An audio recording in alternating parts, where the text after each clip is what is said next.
गावल जाता का कैसे कि रौरा बाहर से घरवा जब ना कि रौरा बाहर से घरवा जब ना आई मेरे प्रणाम जी तो छठे घाट हम एकरा संगे जाई में नराम जी तो छठे घाट हम एकरा संगे जाई में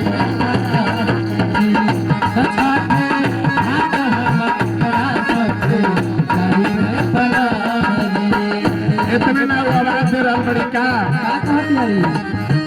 के करा से हम पिसुआई ढोल के हुआ के करा से हम पिसुआई ढोल के हुआ।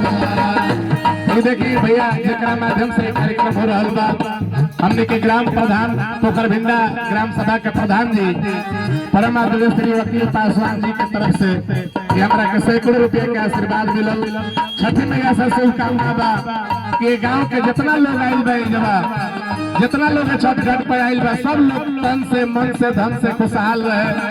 सब लेके झोली भरल रहे। छठी मैया आई माता जी आके हमरा के 20 रुपया दिहनी और घर परिवार बनल रहो छठी मैया के दरबार में। जितना लोग भी आइल बा छठ मई के यहाँ आके दर्शन भी करे चढ़ावा भी दे करा से हम पिसुआई ढोल के हुआ के करा से हम पिसुआई ढोल के हुआ के करा से हम पिसुआई नरियल के हुआ के करा से हम पिसुआई नरियल ले आवे के बाद फल फूल ले आवे के बाद बाजारी जाए के बाद कलसा ले आवे के बाद दियरी ले आवे के बाद हम केकरा से मंगवाए बाहर से घरे ना आए तो ऐसे कहो तरीका कि बूढ़े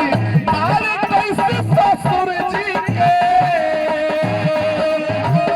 कि बूढ़े बाल कैसे ससुर जी के आढ़ाई में बोला बुझी तो छठे आते हम केकरा के जय में बोला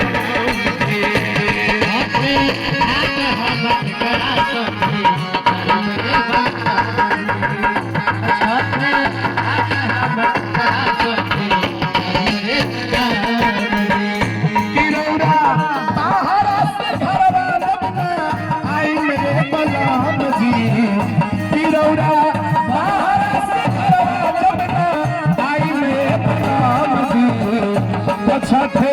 घाट हम केकरा संगे जाई बलराम जी छठे घाट हम केकरा संगे जाई बलराम छठे घाट हम केकरा संगे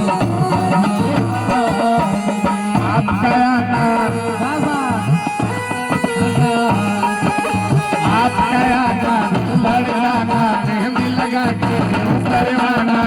प्यारा गया रे प्यारा गया प्यारा गया रे प्यारा मेहंदी लगा के मेहंदी लगा के प्यारा गया रे प्यारा गया प्यारा गया रे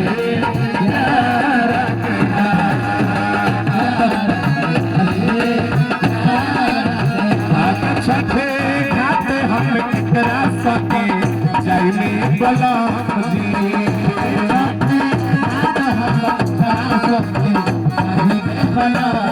केकरा से हम में कावाई पियर सरिया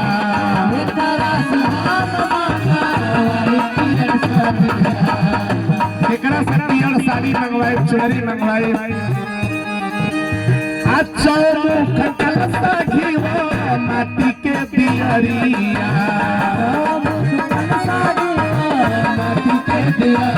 ए बलम जी रवा बारा रहम आई ना त केकरा से मंगवाई बड़ी भरल बड़ीका केकरा से हम मंगवाई पियरिया केकरा से हम मंगवाई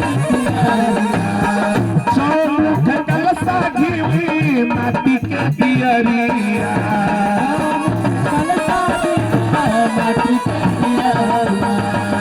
कि कोसी भर के बट करा से